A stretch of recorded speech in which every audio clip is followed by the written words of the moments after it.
access to this stuff in my day. Yes, it's been, you going forward, you probably need to go backwards. Like that, right there. Is that gonna push it? Okay, is that it? Okay, how y'all doing? I'm here with Mr. Stamps. He want to share some knowledge with us, and I need it. And so, this is the only place you can get this is from him. So we blessed to have him here because he got a lot of history. So we're gonna let him talk and tell him. All right, my name is Willie Stamps. I'm trying to share some knowledge with the young man because I believe that it's going to take the wisdom of the old and the energy of the young to make some changes in this world. I'm 82 years old, born in 1940, lived in Mississippi until I was 15. And during the time Emmett Till was killed, I decided I got expelled from school at Utica Institute, which was one of the private black schools in Mississippi. Many people do not know Mississippi had 3 private black schools, Utica Institute, Prentice Institute, and Pineywood, which is still open today. And they was owned and operated and run by black families. I would like to also plug in, you should take time to pick up a book called Black Man's Burden by William H. Hostclaw. He was the founder of Utica Institute. This book was written in 1903. We had it republished in the process of trying to restore Mr. Hostclaw's house, which Hinds County had taken over. Utica is a unique little town. It's one of the only towns I know in the South that when they integrated, they closed the white school and the black school was stayed on. Of course, the white kids didn't go, they built their own, but that's just a little bit of brief of where I came from. And it was a neighborhood and a community where white men and black women were free to do and mate with whoever they wanted to. Consequence. So, young man, you can ask me some questions, we can go from there. Yeah, and I'm sure that the audience is going to ask you quite a few questions themselves. So if you can see any questions that they asking on there, anybody want to ask any questions, this is the man to ask can give you the answers that you need because I'm learning from them myself. So the questions that y'all would like to know, I would like for y'all to just put it in the comment. And you said you was here around the time Emmett Till was killed.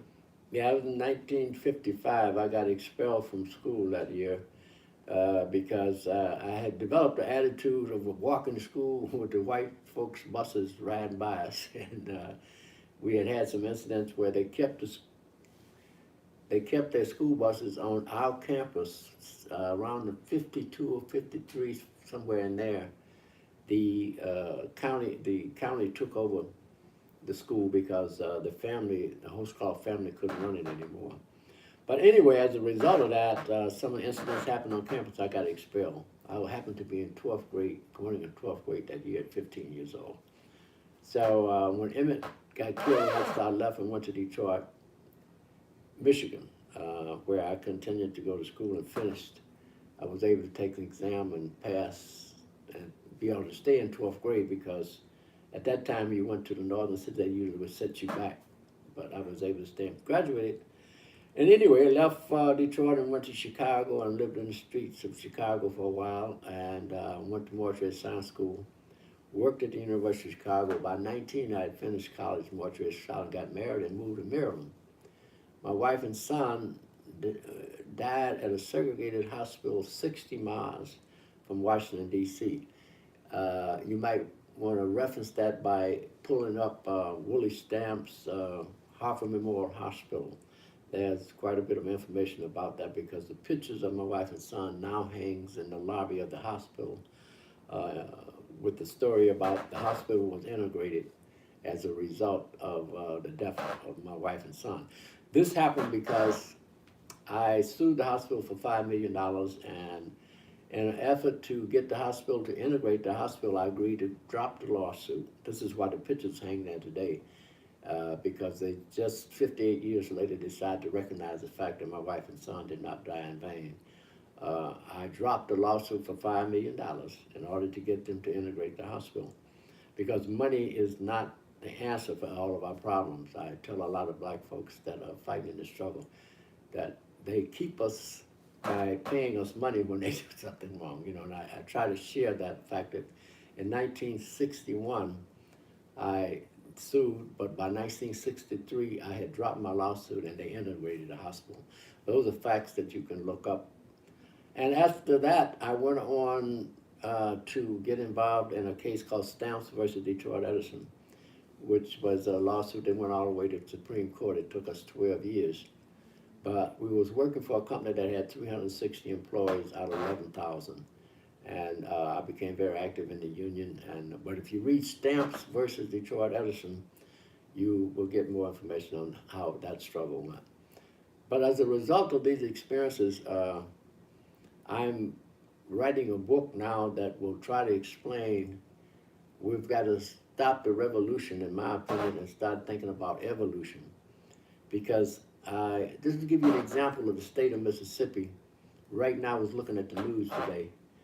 They're going to vote in marijuana, you know, the use of marijuana. I have so many friends and families that were destroyed in the state of Mississippi going to jail for having marijuana. Yeah.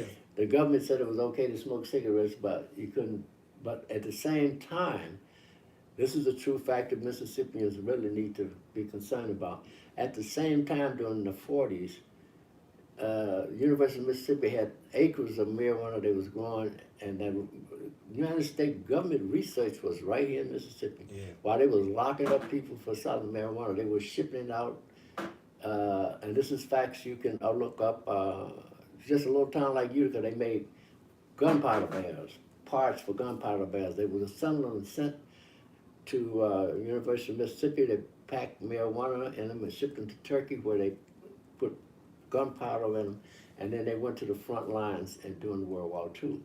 People say, how do you know that? I'm a mortician by trade. I was recruited out of mortuary science school to go into service to prepare bodies to send home during the war. And during that process, I declined to go because I found out that during the World War II, marijuana was used to send the people out to pull the bodies out of the rubble of the war and send back home. So they give them marijuana every morning to settle their stomach, you know.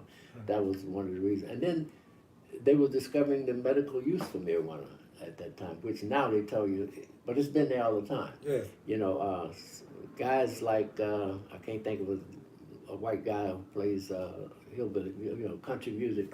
I can't think of his name right now, but he tried to bring it to the attention that it was good. The use of marijuana was good. Was like they use it for cloth, a material. It's many uses for it, but the government kept it from us, you know. And now that in many low communities, black folks survived off of selling marijuana in the street, whatever, you know. Yes. And now that they want to make it legal so they can take it over. That's what's happening in the city of Detroit and all the other major cities. And it just, excuse me, pissed me off to see how they manipulate it. And then we sit and don't do anything about it, you know. That's right. Yeah, you know. I understand it. Yeah. I want to go back to the part where you said the hospital, you had a lawsuit because it was a wrongful death. They denied my wife. It was a segregated hospital. Now this is some people wouldn't believe. I was 30 miles from Baltimore, Maryland, 60 miles from Washington, D.C., the capital. But the Mason-Dixon line, people don't realize, come across Maryland, Pennsylvania, into Virginia, across just shy of the Washington, D.C. This particular Harford Memorial County sat right on the Mason-Dixon line. They still had, in 1960, segregated bathrooms, segregated hospital, blacks on one floor, whites on another floor. My son, if you read the story, my son was born breech, needed to go in an incubator. By the time one of the nurses, because I happened to work at the hospital at the time, took the baby up the back stairs, put him in an incubator, it was too late. He lived for a couple hours and he passed, you know. And then my wife went into a state of shock and passed after that. Wow, I'm sorry to hear that. Yeah, I know it probably been but a little while ago, but it still feel the same to me because you know, I know that's real life situations and you have to deal with it. So. Yeah, but you know, I tell people, God gives you experiences sometimes to prepare you for reasons, you know, and my struggle from that point on, if you read the case called Stamps versus Detroit Edison, and people say, how'd you get involved in it? Well, I went to, I had been working at the company for like 3 months, and a guy invited me to a meeting where there was 7 men. And one guy had wrote a letter to the company bringing attention to them that there was racism. They had 11,000 employees on the 366, 1,100 supervisors, one black supervisor. And they was writing a letter. And the guy was acting as chairman, a guy named Willie Stamps said, I can't sign this letter by myself. All of you guys are going to have to sign it, you know. Yeah. And they sat there for about an hour debating it. And I happened to be sitting there thinking what had happened to my wife and son with racism. Yeah. And I said, I'll sign the damn thing. That's right. And I signed the letter and sent it into the chairman of the board. And the history after that was like, you know, I became active in the union and somehow, not being that smart, but I got strength from the creator to fight for 12 years and had a successful lawsuit. If you read Stamps versus Detroit Edison, you could see how that went. But Wow. I believe it was all because of my experience that I had with racism, you know. Yeah, well, yes, and your strength, because you said that, I mean, this is a touching story to me. It's hard for me with these, but your wife and your child, and you had a $5 million lawsuit that I want everybody to hear this, that you turned down. Yeah. You agreed to drop a $5 million lawsuit because you didn't want to see this happen to anybody else, the same thing that happened to your family. Yeah. And see, that's what I try to tell people. You got to we got to think about others rather than ourselves. Yes, sir. And I think I was blessed after that. I was telling my brother today, you know, that I'm 82, but since all of my life, I've never worried about nothing. I've had plenty, and everything I touch. I believe it. I know it. Yeah. I mean, how many people? I'm not asking you. I'm just saying I'm gonna answer it and ask it. I don't know nobody that would have did it, turned it down because you know the $5 million wasn't gonna bring. I had got. I'll tell you what. You know, Yes. it's a white guy came. The chairman of the board of the hospital. He found out that I lived in Detroit, and he called and actually could visit me. I said, "Yeah, come on." And when he came in, I had got remarried again and had 2 kids. And he said, "Seem like you're doing okay." Blah blah blah. Yeah, you know. And I said, "Well, you know." And we talked, and he said, "What would it take for you to settle the case?" You know, and I don't know. What do you pay for? I mean, how much money could I ask them for 2 lives? Yes. It just didn't make sense. And my wife was sitting there with 2 little kids that I had then, you know. Yes. And I looked at the kids and I looked up at the pictures. I always kept a portrait of my wife and son on my wall. And we were sitting there and I looked at it and I thought, well, I'd said to it, well, because what if we integrate the hospital, he said. I said, okay, if you integrate the hospital, I'll drop the lawsuit.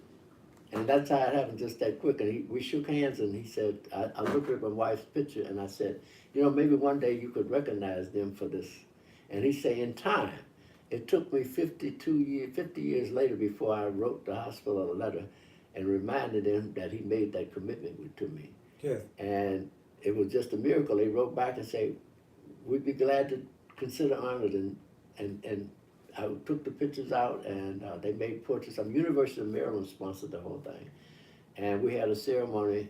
Like I said, if you Google Willie Stamps, Harford Memorial Hospital, it'll tell you about the whole story.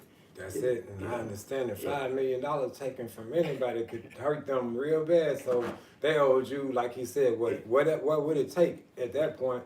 Yeah. Because you pointed out already, you know, that it was racism pretty much. Yeah.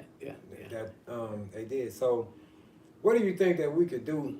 Or do you think there's anything that we could do in the South to get people to Let me share that with you, because my experience from leaving the South in 1955 and going to the North and going through the riots and all the, you know, because Detroit was in a riot situation, and then suing Detroit Edison back. I started the lawsuit in 68, right after the riots in Detroit was at 67. If I had to fight now, I would rather fight in the South. But there's one thing I have found from traveling back and forth from home, your white counterparts here are more honest with their feelings than they're in the North. Yeah. There's always been some good white folks in the South. I believe I know it. You know, when Yes.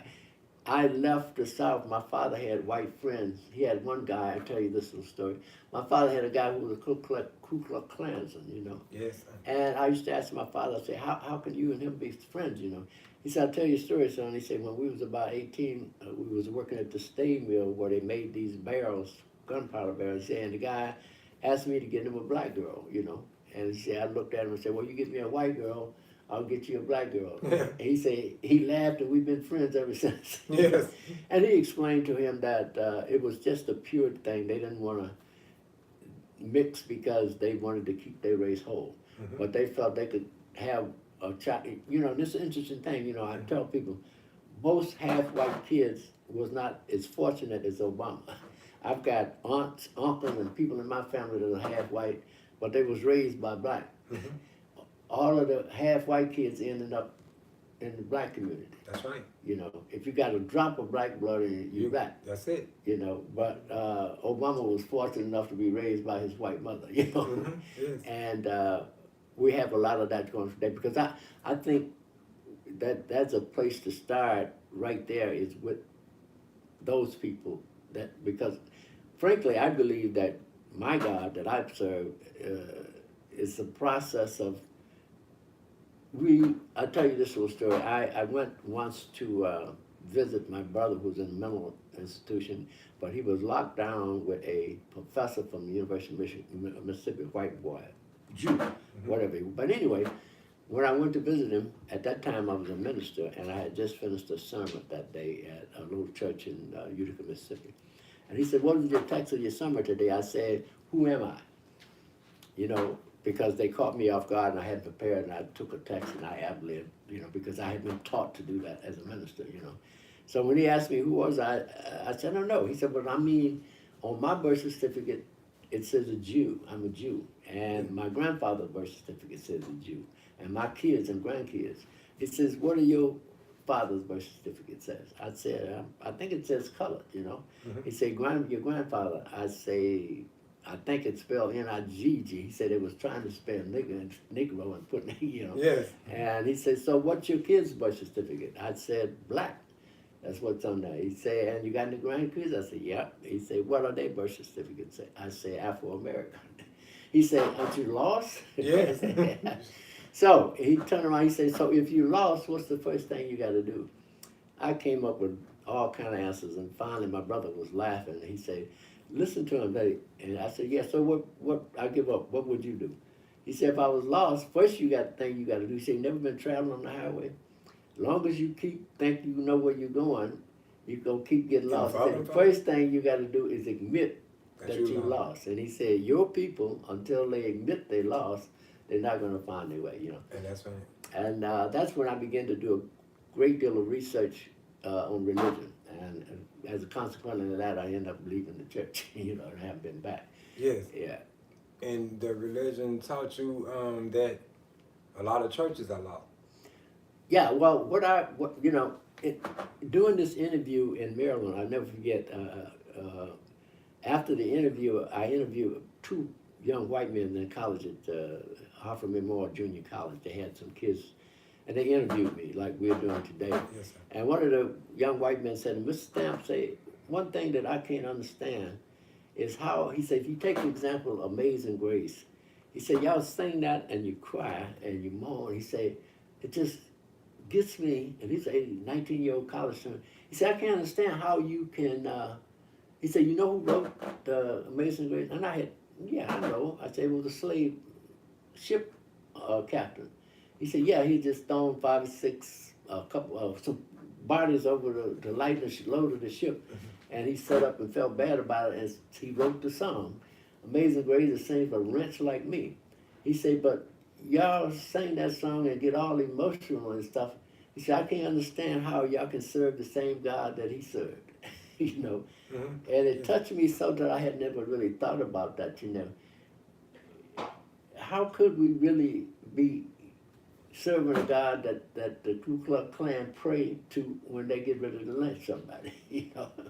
I mean, just say we have become a product of our environment, you know. And he said, yep, if you was born in Germany, you'd be speaking German. I said, yeah, you know. So I was taught this religion. Yes, yes. And I leave you with that because if any of you that understand you were taught this religion, that it may be another, and I began my research and I'll briefly share, the God that I serve now is called Q, is the creator of the universe and the creator of the sun, you know, and I'll leave you with that, but you can further research that and you'll find out perhaps we did get lost, you know, and if our God in the process of creating a new person, new people, put us in this situation so we have become, you know, a new breed. There is no race for us. We are not a race. And the Jew told me, you'll never be a race because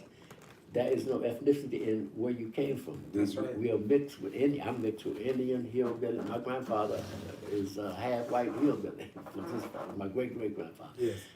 On my other side, the O'Quinns, that's Irish, you know. We go always back to General Grant, who, when he became president and defeated Lee, he left Washoe Quinn, which was Irishman, in charge of, you know, they call, I guess they had caretakers, they would leave. And we grew up in the hills of Mississippi, you know, and that was, my grandfather couldn't read and write, but he owned 200 acres of land. Yes. He left, he sent us to Chicago, my mother in 43, bought a 4-family flat, you know. Yes. I discovered on that trip that I was colored because we rode the train in Chicago on one seat, you know. And we came back from Chicago, we had to stop in Cairo, Illinois, and get off and go to the back. And I asked my mother, why would, she said, because we colored, man. Yes. Know? And that's really what it was, the beginning of my, I can remember all the way back to 44, you know, when I was 4 years old, getting off that train, going to the back, and that I was colored, I was different, you know. So, and even in the early 70s, the colored people had to go back to the back of the bus. Yeah. And you know, Rosie Park, she was in Detroit, and I got a chance to meet her and work that. But anyway, you know, Rosie Park. Yeah, she wasn't unique to me, okay, because there were many black women, and many black people got, you know, it was just a political thing that started, and that's another thing we do not write our own history. Yes. All of our history is written, because I meet a lot of people that talk about the movement in Alabama and all when Dr. King, but they don't even know that the strike was sponsored by black men's, the Pullman on the train sponsored that, you know, they don't, but nobody tells you that, you know. Yeah. Harry Belafonte was good at it, but they had the support of the Pullman Union, which was the black porters on the train. And that was the strongest black union we had going at the time. Yes. But when they write that history, they don't get them no credit. No. Oh yes, that's amazing. That's interesting. That's another way of looking at it. Yeah. When you just say Rosa Parker, you don't look at her like she was the first one to do that, because she wasn't. It was a lot of people refused to give up their seat, but hers, it just probably was done for that reason. Yeah, it was at the time, and then it was a political way to you know, to get involved, and you know, but they don't give you. What am I pointing? We've got to start. That's why I'm here with you today, because see people like you can get some true history out. Yes, sir. And when you find people like me who want to talk about it, you know, we need to do that, because that's another reason I'm trying to write my book now, because I can't get it published right now because people want to edit it and tell me how I can make money off of it and make a movie about my life. I'm not interested in that. I want the raw truth. That's another reason I'm talking to you, is that I would prefer for the raw truth to be out. I don't. We ain't editing nothing today. No, sir. You know. Yes, sir. But, if it went to a publishing company and they print what we're talking about right now, they're gonna edit it. Yes, and $5 million turning that down shit. No, it's not about the money.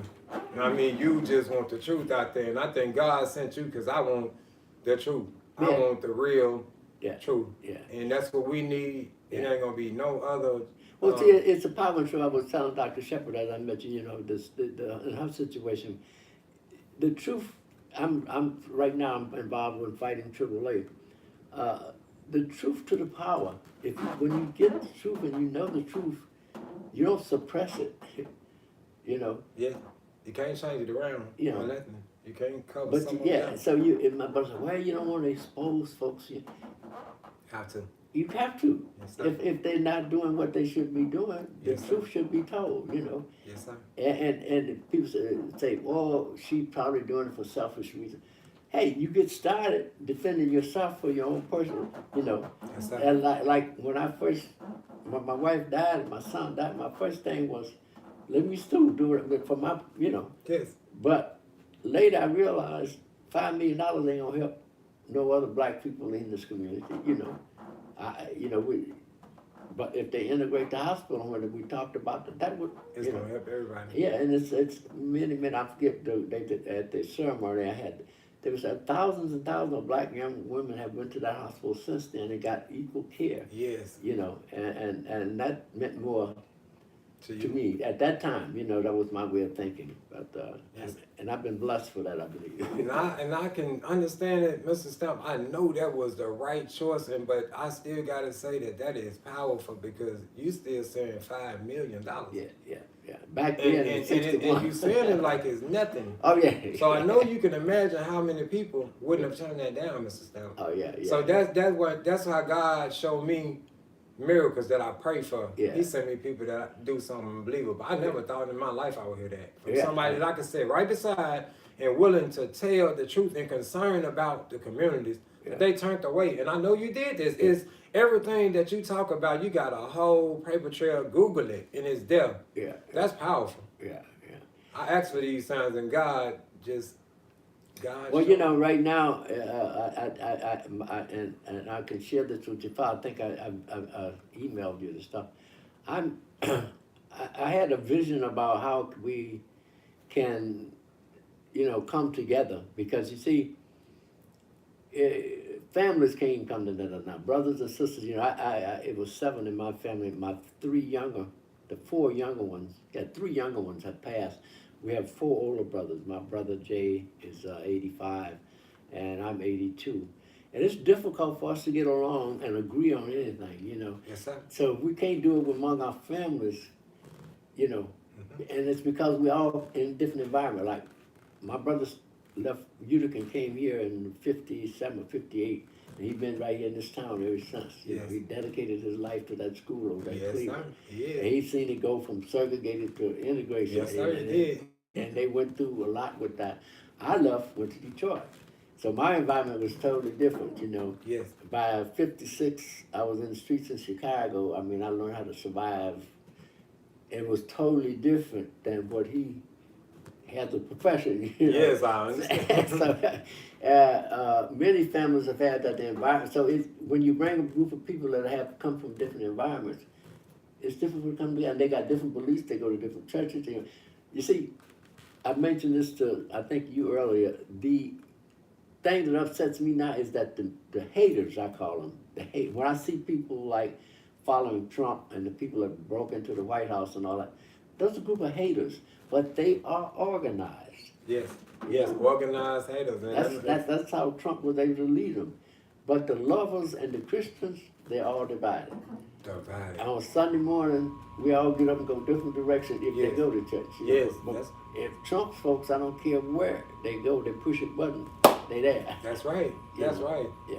So I say the loving white folks that march with the Panthers, because I first joined the Black Panthers in '56 when I got in Chicago. Wow. That put me outside the realm. See, my brother, while he was here in Jackson State going to school, I was in Chicago trying to see what the Panthers was doing. Yes. And they killed all of them. So I asked my brother today, I said, you ever had anybody threaten your life? You know how it feels to, because that has happened to me on 3 or 4 occasions. I've been followed by state crime police, investigated, and all this, But to have your son tell you somebody called there and said they're going to kill you, he looked at me like, I said, no, you can't imagine what. You can't imagine that. What that feel like. Yeah. I can't imagine that. Yeah, And this is real life. Yeah. You got to go back out. You still got to live. But you see, if you don't conquer fear, and I share this with you. That's right. You can't keep doing what you're doing if you don't. And that's right. And I'm not. Okay. I'm not. I don't fear it, and I'm not afraid. And Yeah. it wouldn't bother me. I wouldn't have a heart attack because I don't believe it's gonna happen because I think I'm covered. Yeah. And when I meet with people like you, Uh-huh. it just let me know that somebody know I ain't crazy, Yeah. and that's enough for me. See, but there's one simple thing I said. But if you had 100 people that you had created, imagine you was God. You had 100 people standing there, and you say, "Well, I can only keep about 20 of them." You know, you'd have to pick the ones that was going to help you do something, right? Come With on. you, Yes, sir. you know. So I tell the older people, "What you doing? You ain't doing nothing." You know, if I was God, I'd let you go. Uh-huh. But if you're out here trying to do something that God would have you do, Yes. you know, He keep you around. And another Exactly. thing I try to share with young people too is that fear, the God that I serve, fear is the worst enemy you can have. Yeah. Okay? And if you got a God, and I don't care if it's that lamp over there, if you believe in it and don't believe He'll take care of you, you need to stop believing. That's right. If you're going to doubt your God and your Creator, you know, my aunt used to ride down to Mississippi all the time in the car. And the first time I got ready to fly, I had to fly to Maryland. And I was afraid. And she said, Charles, she said, you drive to Mississippi all the time on the highway. You say God take care of you, but if you go up in the plane, you're going to be scared. It's the same God. She said, if He can't take care of you in the plane, He can't take care of you on the ground. Mm-hmm. You know, so you can't doubt God. Yes, yes. You know, and I share that with a lot of Christians who are afraid now. They don't want you in the house. I mean, I'm like, you built this church over here for your God to worship in, and you can't even go in there now and have a funeral or sit down in your church. I mean, it's just so ridiculous to Yes, me, it you don't know, make sense. my Yes. way of thinking. Yes, no, your way of thinking is the right way of thinking. I'm glad to hear you say that because my brother said you crazy. No, I thank the Lord. Believe me, I wanted to say it in this conversation. I wanted to say thank the Lord because that's how I do. I thank the Lord every time a prayer is answered. You know, I'm listening to you talk, and then I question myself about some of the things I have, but now like I'm content. I question myself about all the things that you just answered. I don't know, God just gave you something with everything I wanted to know written down. You answered all my questions. Yeah. And everybody want to put it like, you should mind your business. You're going too far. No. This is my business. This is my business just because you don't know it. Yeah. You know, this is my business. I see the things that's going on, and right now it's at a point where people don't even hide it anymore. They do it right in front of you because, like you said, regardless of how they do it, they're going to have the support that they need to do it. And then they're going to scare everybody from fighting back by putting fear into them, and they keep it into them. Yeah, I had, if you look on the last page of the stuff Dr. Shepard sent you, it's a diagram on there about religion. You know, it says that, first it says, to be saved. Now, there's no such word as be. Be is a state of mind. Okay? Yeah. Mm-hmm. So how you going to be saved? What you going to be saved from? I mean, God created you in His image. Why would He create you and then tell you got to be saved? That's, you know. He got you. If you look at that chart, it come on down the line, and it's knowledge.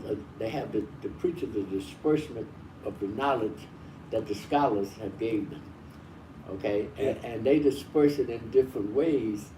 Bottom line, it leaves all of us very confused. You take your little town of Cleveland right here, you know. Yes. When I come to Cleveland, I walk your walkway down about where the old railroad used to run. Yes. Okay. Segregate. Now, the device is safe. we used to come up through here and sing sometime with a group. My brother won't even remember this, but we had. But anyway, if you look at Cleveland, the west side was all white, right? That's It's still right. to this day, and the east side. But if you notice on the east side, within 5 or 6 blocks of the train station, you got 7 or 8, I think 8 or 9 churches. Okay. Yes. So when people got off the train, you know, they didn't know whether they went to a church. Okay. So if they went to 7 different churches, you had 7 different ideologies being taught to. How you Yes. gonna, I mean, they were divided from Jump They'll Street. never see things the same way. They're gonna miscommunicate somewhere. Have to miscommunicate somewhere. This is you probably because you've been gone for a long time. Yeah, right? yeah. Now they just starting that right there where that track at. Yeah. Right across that part, the west side, you got colored people for a distance. Yeah. And as they started moving in, the white people started moving out. Yeah. So now they moving farther out, and they giving us that little part right over there. Yeah. So, but other than that, I grew up knowing not to cross that track.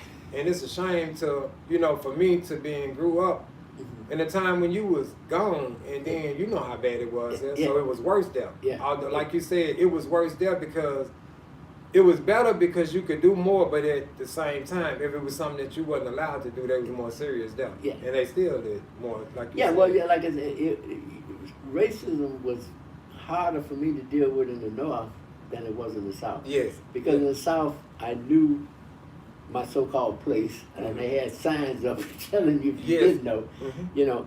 But in Detroit, there wasn't no sign up. You went to school, but you still got, like when I went to school, to give you an example, when I got to Detroit, I tried to get in Cass Tech, the best school. They said, no, we're going to put you back in 9th grade. I was 15. But anyway, my uncle at that time was driver for the chauffeur for Chrysler, chairman of Chrysler, and he told him about it. He said, well, the same way white folks in the South, you got some friends, you know, he said, go to Pershing High School, and I will make sure that they give him an exam. And if he passed the exam, he'll stay in 12th grade. So I went to Pershing and I took the exam, a miracle. I wasn't that smart, I don't know how I did, but I passed the test, and they had to keep me in 12th grade. So I joined the band because I was a drummer. Now I could outplay any guy in the band, you know, because I was used to marching, you know, Grambling State. We was, you know, into Your brother was the band. Yeah, so we was learning how to do like Grambling back in them days, and that was the thing. But you know what they did? They made me carry the bass drum, the white boy, because I was the only black boy playing drums. The biggest. Yeah, the big, because at that time you had to strap this up around your shoulders. So they, and you know, white women and white girls have always been, one of the white girls was Master Stamps. That's saying they make you carry that drum. I was a little while. And you ain't not got to do a lot of hitting on the bass drum. You was a drummer. You know how to drum, but they just want you to carry that one because it's heavy. Yeah, yeah. And as a consequently, I ended up following me home when they found out my parents didn't live in Detroit. So they put a fee on me of $40 a month to go to school that I had to quit. But luckily, I found another school in a little town called Hamtramck that would take me for $15 a month. So I didn't have to take no test and I just transferred. They had like sort of quarters or something there, you know. And by Christmas, I was over at Hamtramck, and they let me play my drums in the Polish community. It was more integrated, actually, the Polish people and the black people got along better than, you know, they did over inside of Detroit. But I mean, that was my first feeling. Damn, I thought I was coming to a place that was free, but it was covert, you know, treatment, you know, and that was more dangerous to me. And, you know, even when I come back and start working at Detroit Edison, you know, it was more sophisticated. Racism was more sophisticated. You know? Yeah, and that was going to take you from the 12th grade back to the 9th? Yeah, yeah. Wow. Yeah, because at 15, most people freshmen was 15 or 14, 15, you know. I might could have gotten in the 10th. Well, even anyway, they was going to set me back. So I would have been 18 or 19 to finish high school. And when I left and finished high school and went to Chicago, right, I was 16. I got a job, and then I found out you could not, in Chicago had a law, you could not be out of school unless you was 18. If you're 18, before you could get out, you know. So I had to go back to high school, done by trade school, to take a trade in order to work. And you had finished school? I had finished high school. Wow. But Chicago law was 18. You got to be still going to school. Yeah. So you was advanced. You was farther than you was supposed to be when you got there. Yeah. So they was trying to bring you back to put you. Did you ever like did any service time? No, when I come out of Montreal Science School, I was, you know, they come out to the school and try to get you to enlist. They bring you in as a, you know, as a lieutenant, something to give you a ranking when you come in. But I just, to be honest with you, see, I didn't believe, I'm sort of like Cassius Clay, I guess I didn't believe that. I was hoping that. I just wanted to ask because I know they was pushing people forward during them time. Yeah, no, and then I got married at 19, and my classification changed because I knew my wife was pregnant. They did call me, but it's just the will of God. I escaped because by the time I got married again 3 months after my wife died. My wife died in November.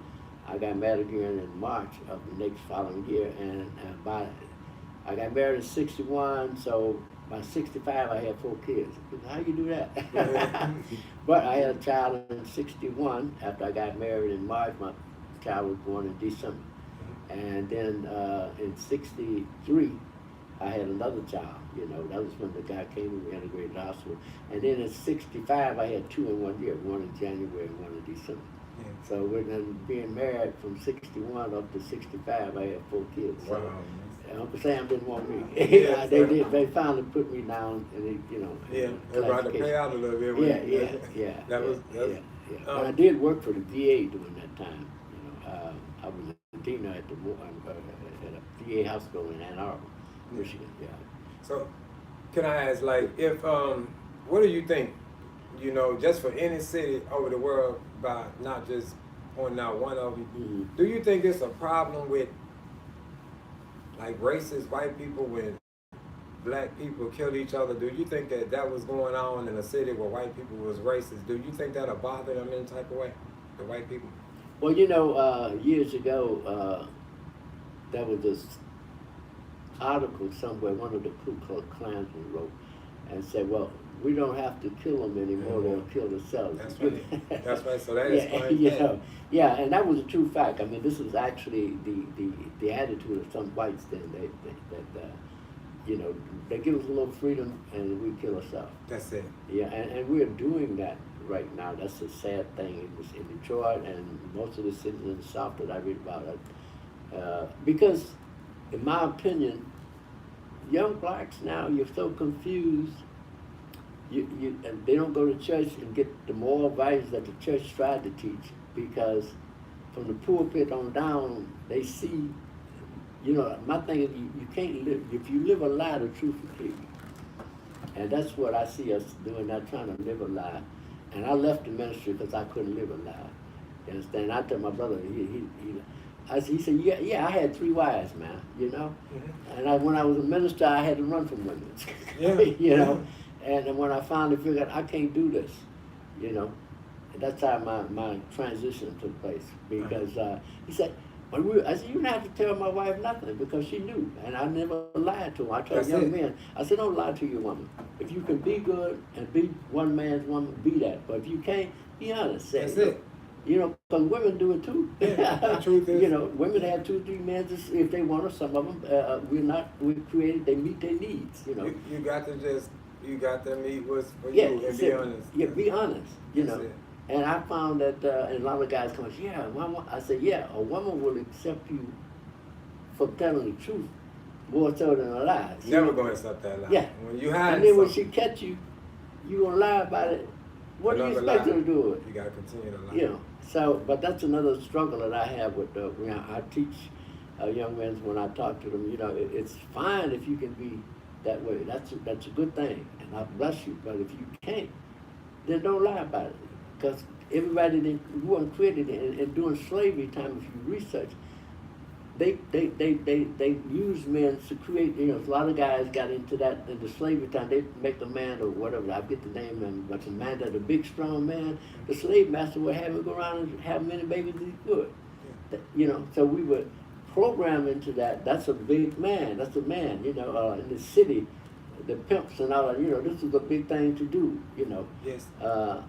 I had this old lady say to me the other day, because I had a nightclub and she used to sing that. But anyway, she said, Stamps, I wish we had some more pimps today. I said, why are you saying that? You know, pimp was supposed to be bad. She said, no, the young women are here doing the same thing that they was doing back then, but ain't nobody looking out for them. That's right. She said, a pimp looked out for them and got them out of jail or did, you know, whatever. She said, but now the dykes are doing it. That's right. The women. No, it was crack me up. Yes. I said, what is it? She said, no, I know this woman got 4 or 5 young girls on the street hustling for her like mad. You know, and yes. She said, and the man ain't involved nowhere. But the problem with that, to me, the result of that is the children that are coming up today. Yes, to see. That's affecting their mind, you know. And a lot of kids out there now that are killing each other, they're so confused. That, you know, I had a school at one point before I left my church. I had developed a tutoring school on Saturdays.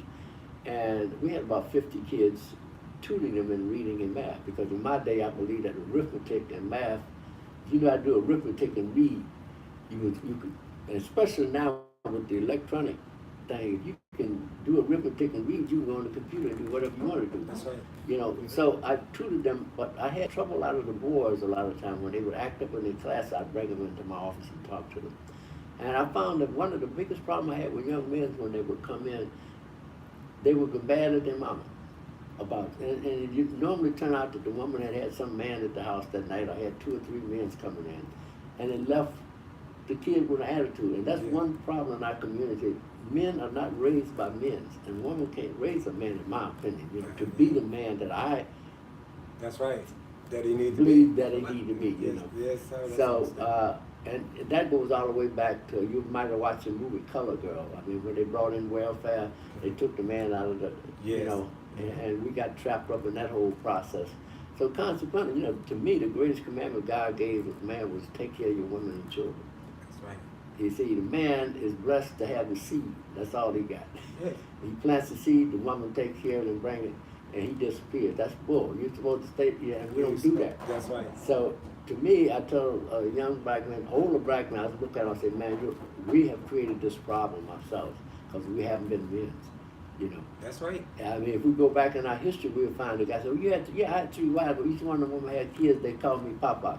And because I take care of, you know, and I make sure they, you know. Yes. And I might be sinning for do that in your religious belief, but I know my God said, I got kids now that by these women that I was, they still call me Papa, and they're doing good because they have a manhood. And I had one of them call to me the other day. He says, the lady, his wife, you know, he's married now, and his wife said, you was a blessing to my husband, said, because you're the only man was in his life, you know. Yes. And she said, he's a man now because of you. And I looked up and said, you know, I appreciate that. Because to people in the community, I was a sinner, you know. Yes, yes. But You know. you cared enough to know to give him what he needed, them kids what they needed. Open heart to them because you see what they was missing. Yeah. And I agree with that so much. Yeah. I mean, and I feel the same way. So a lot of these kids that's out here lost, that's what I'm trying to do. Yeah. Go and tell them the things that I know they ain't heard, Yeah. because like you say, the women don't get up and go to church no more. No. The women ain't gonna find the man they're gonna look out for him no more. You see, to me, our problem in our community is a result of what we have or have not done. Yes. And people say, what do you mean by that? I say, it's all us. Everything we was spoken for it all. yeah. You know, if we have not done, if Yes. we have done, maybe we've had false religion, false God. Yes. Could be possible. Or maybe we just didn't do it. But however, men my age, the result of what we have today is what we did or did not do. That's right. Because there's no way nobody going to tell me that we have raised our children to be like they are now. That's right. You know, my dad didn't raise, you know, like somehow, I'll give you an example, man. I got it. I've got 8 great-grandkids, and none of them are from married, you know. And one of my minister friends called him a bastard the other day. I want to slap. For real? You know? That's right, yes. But they just, they're educated, all of them got degrees from school, but they chose to have their kids by whoever they pick, and they live with them happily, you know, but that's their choice. That's right. And they came up in the church, but they don't see the church the way I see it. That's right. Yes. You know. Yes. Yeah. And that's powerful, and that's understanding. Even if I didn't make the mistakes that these kids made, or I did, but God, if He didn't let both of us run into the ditch, then you ran in. It's not for me to laugh at you. He left me out so I can help pull you out. Yeah. So, and that's what's going on with the community. I don't want to stop. Yeah. I'm not gonna stop. I'll stand out there, and then you wouldn't bleed because you left in 1955. Yeah. South, yeah. And left to go to another place that still wasn't no better. It just covered up a little better. It was worse in a way. Worse in a way. And then you survive, and you're here to still, you know, show with concern and showing love. And then you're doing a lot of things, aren't you, on your own right now? Yeah, well, you know, I try to follow the Spirit wherever it leads me. Like meeting Dr. Shepherd, you know, my brother was saying, I said, well, you introduced me to her, and then she mentioned you the first, you know, because somehow, and here we are sitting here as a result of that. But the Spirit will lead you where you need to go. I'm going to leave that with you. Yes, sir. I believe it. Just follow your mind and your spirit, man. It'll take you, and as long as you're doing what God would have you to do, you'll be all right. I'm going to put that blessing on you. Don't worry about it. Yes, sir. You know, I appreciate that Thank because the message need to get out that we're gonna have to make a change. I don't know. I tell you that people that listened to Obama when he left office, I think very few people I talked to really heard what he said, because I learned a long time ago, when you listen to somebody speak, you listen to the beginning and the ending. Because in between, he's just trying to get through. That's right. Yes. Okay. But he'll usually say what's most powerful to you in the beginning and the ending. And I asked people, did you listen to Obama at his end of his speech? And they said, yeah. I said, what did he say? They couldn't tell me the words. What he said. I said, did you hear him say, to my people? And he was speaking to people that look like him. That's right. If you want to change, you better change yourself. And then if you want to understand what that means, he's telling you, I've been up in here where the power is, I couldn't do a damn thing. That's all right. night here. Mm-hmm. So you're going to have to change your system of your way of thinking, you know. That's right. And that's why right now I'm presently trying to organize people by their birthdays. I believe in the signs. For example, during my hard days of raising money to do the lawsuit piece, I got a grant from the Episcopalian Church, I think, and the Lutheran Church, some of those two, to do a research on the zodiac signs. Because I'm a great believer in the almanac. We grew up in the farm. That's how we planted everything. And my grandfather couldn't read at night, but he'd ask somebody about the signs. And, you know, that's how he had 200 acres down in Copiah County. So after I presented a verbal presentation to them in New York back in, probably 69 or 70. No, around 72 or 75, that's when I got them. They gave me the money to buy a building, and I continued my research on how people work together under the same sign. You see, I'll share this with you. We have one common denominator that God gave us. You have nothing to do with what day you was born. If God created you in April, you're Aries. So if you look at the time, if He created you in January, you're Capricorn. July 6th, you're Cancer. You're Cancer, right. My wife's birthday, July 6th. Good people. Wow, Yeah. again. Man, this is amazing. This God again, man. No, Cancer's a good people. But July 6th? Yeah, that's my wife's birthday. You will find that people will work together better. If you get a group of Cancers together, you'll find you'll get more out of it. They can work. You get a group of Aries together. So I did this over a period of 10 years and raised funds to sponsor my lawsuit. Because I told you earlier, black folks like to party. And so we had Aries party every month. I heard you. We had every month. And right now I'm opening a private restaurant of members only because of the thing, and I'm going to do it by birthdays. You know, you might want to think about this if you ever consider organizing. People have a common denominator. The only common denominator we have is a birthday, because we come from different environments, we come from different households, we come from different religions, but you have nothing to do with that birthday. That's right. So I'm working now and trying to organize people by their birthday in groups of 10 years, 40 to 50, 50 to 60 over, and then down from 40 to 30, 30 to 40, 40 to 50, and set up an athletic league so we can come self-supporting and take care of our own selves. You know, I'll tell you more about that once I get it kicked off. But we've got to come self-supporting about whatever we want to do, like what you're struggling to do. You got to be able to support it yourself, you know. Yes. And instead of trying to convince black folks about what, you know, just tell them, come on, let's party in April. All your areas get together, you know. You'll find that because they're gonna have to. You can't change a person's mind because he's gonna be into his environment, what he was taught, and then the confused state of mind he's in. I was telling Dr. Shep, I never criticized anybody for not believing in or helping me or helping you. Because they don't know nobody. That's it. I'm the same. I promise y'all. Yeah, yes. So you got to accept them at where they are, but they do like to party. Yes. And they will. Everybody do. Yeah, and they will. You get a couple of areas, they will identify. Oh, you on yourself, July Cancer.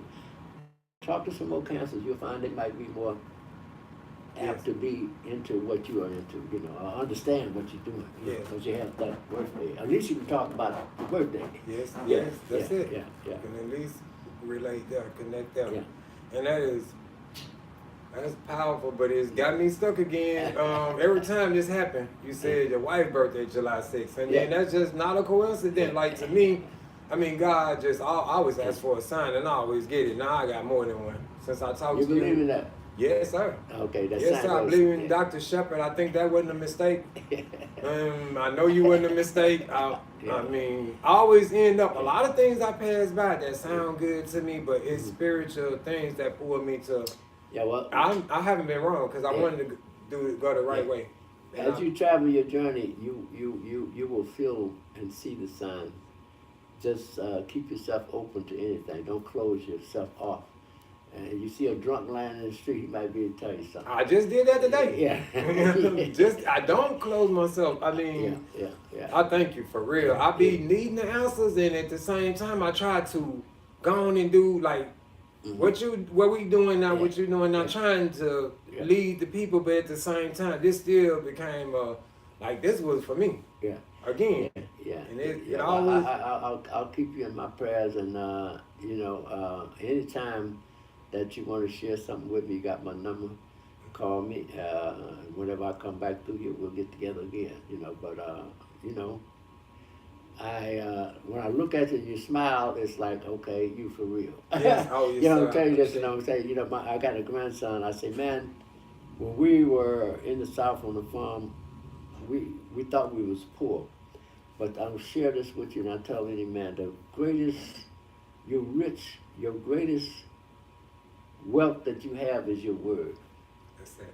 Yes. I say your word is your bond. When we didn't have any money, we lived on our word.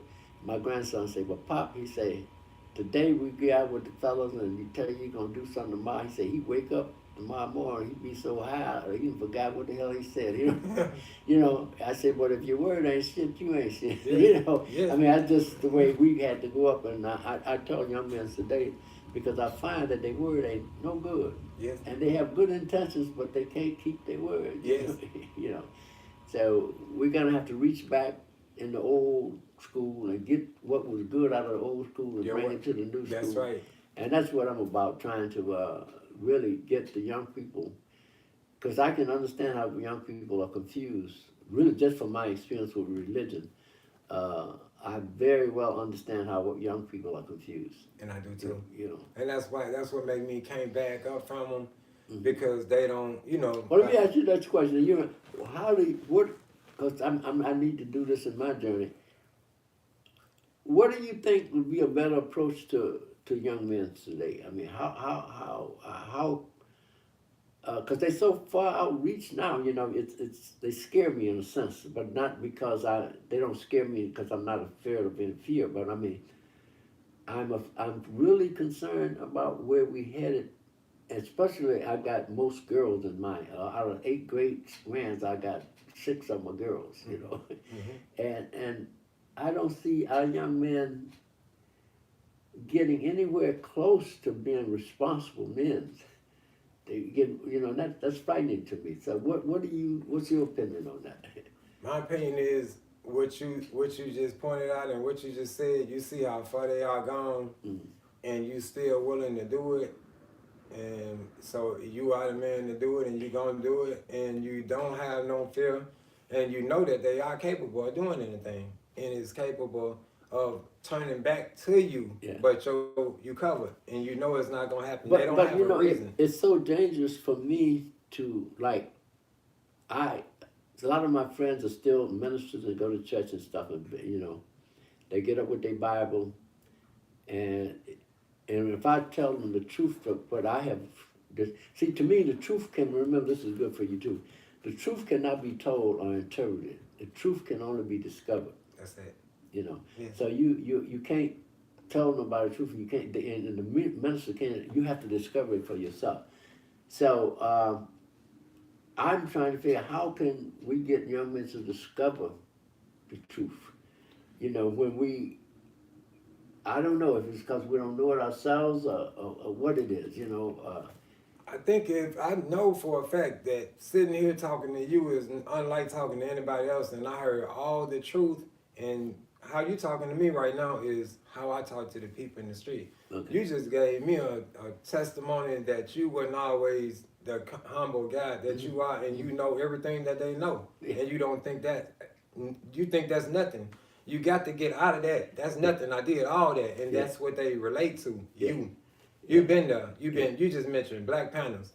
Black Panthers. All of us look up to that. And you was there when they was killing Black Panthers. You was in the streets of Chicago. Chicago is so highly respected and dangerous, and everybody know it. So the people around here doing that small petty stuff, when they look at you, it don't show. None of that don't show on you. But you had that as an experience.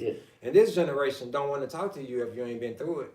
And you've been through it, but it don't show. So you walked through it, but you didn't grab a hold on it because you knew it was something worth more than that. You wise. You didn't get trapped. And when they hear that from you, man, they respecting you off top already. You God sent. And I'm covered by that. I go to the roughest parts and I do what you did and walk off. Ain't nobody gonna do nothing to me behind me. I know they not. Now it could go another way around, but if it did, I'm not gonna have a heart attack. Whatever they do, got to kill me. Because I'm not gonna die because I'm afraid of them. It won't happen.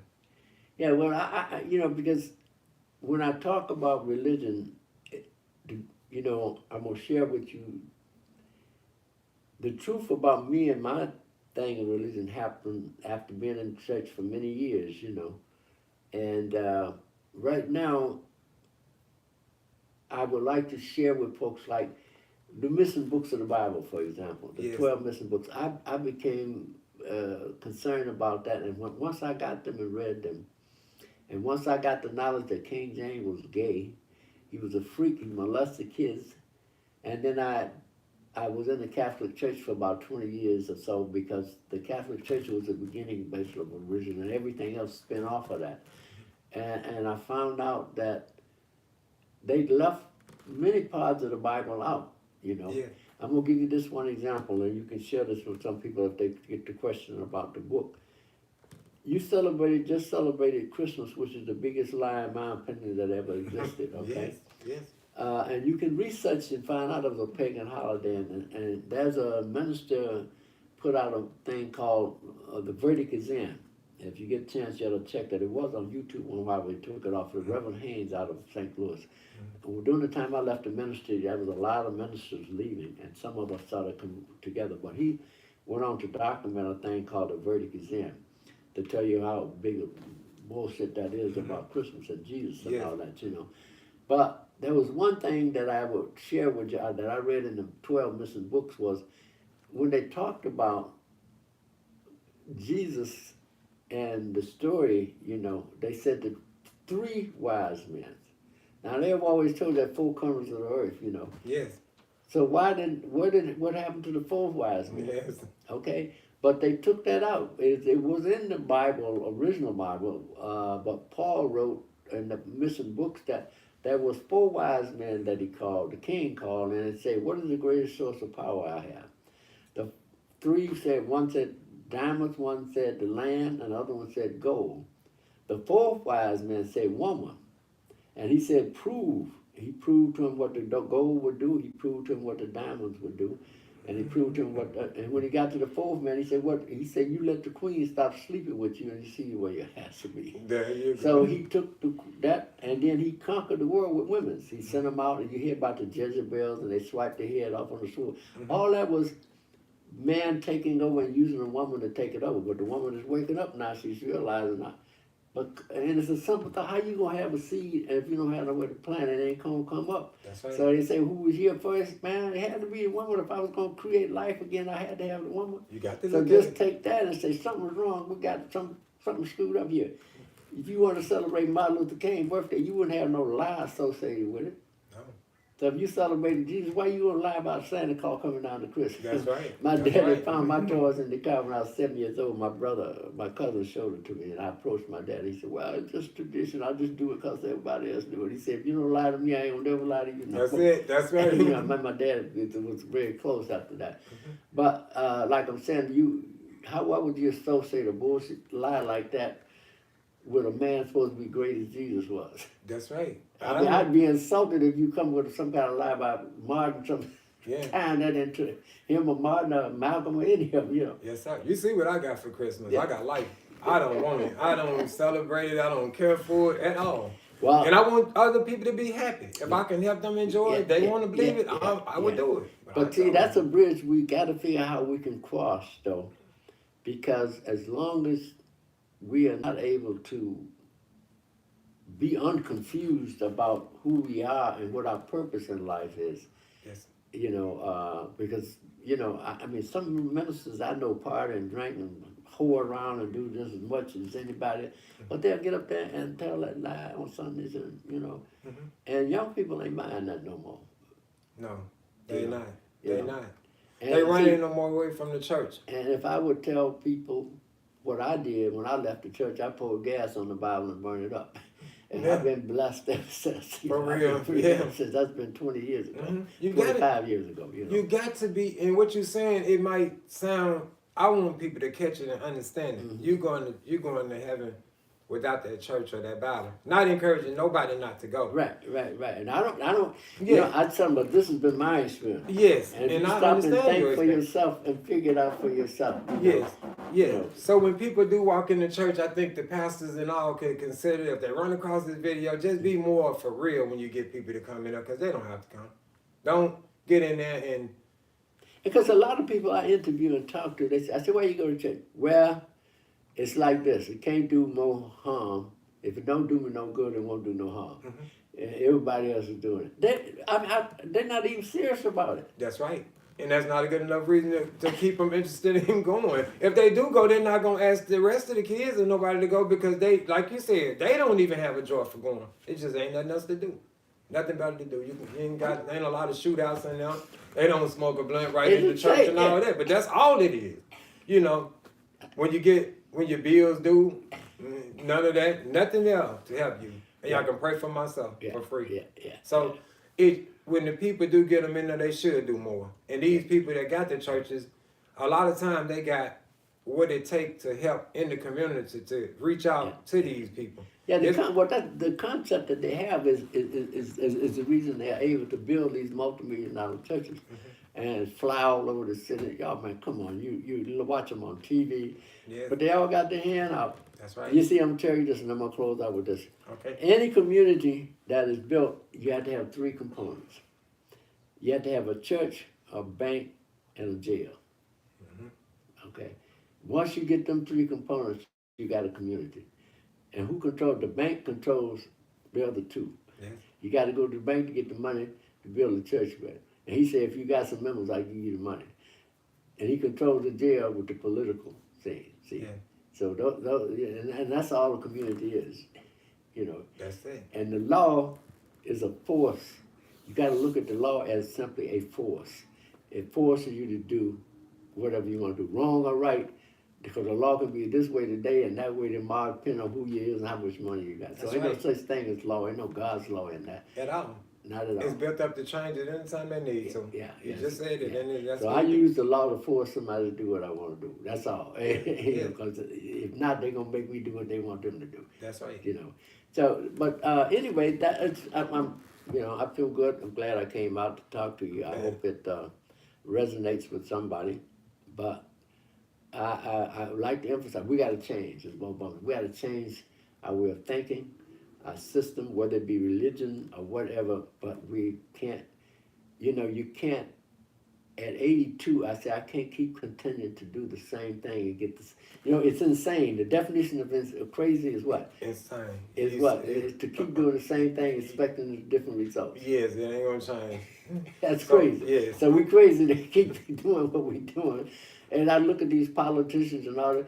You keep doing the same thing, you ain't gonna get no different results. That's it. insane. You That's gotta the do definition of something different insanity. and be willing to go out. And I appreciate it. Like I said, I thank you because if it wasn't for you and just feeling like that I can meet a person with the outlooks that you just gave me on everything and the different I can understand everything you're saying. I can only imagine But meeting I somebody. appreciate that because I don't usually be comfortable telling people. Yes, I appreciate it again. Thank you so much. Okay. And yes, I'm willing. You got any social sites or anything? If I for people don't. to, No, I haven't gotten to that point yet because I've got to organize my birthday group first, and I got to get my theory together, I'm just following my spirit, and the spirit haven't led me to that yet. Yes. It led me to, like you, Yes. when I get it out here, maybe somebody will inquire and we'll move some. I don't know where this will take me. So, Yes. I'm just open-minded right now, and thank God every morning at 82, I wake up and looking to be 90. Well, and I'm not joking because I probably feel 82 sometime when you feel 50. you blessed, and I Yeah. can see it and feel it, and I Yeah. enjoy it, and thanks. And it's been a great interview. So if y'all need to know anything or get lost with questions or whatever, just inbox me, like I know most of y'all will, and then if I don't know, I can ask Mr. Stamps here, and I think you're gonna get the answer. I know you will. So. Amen. Amen. Thank you. All right, brother. Stop it.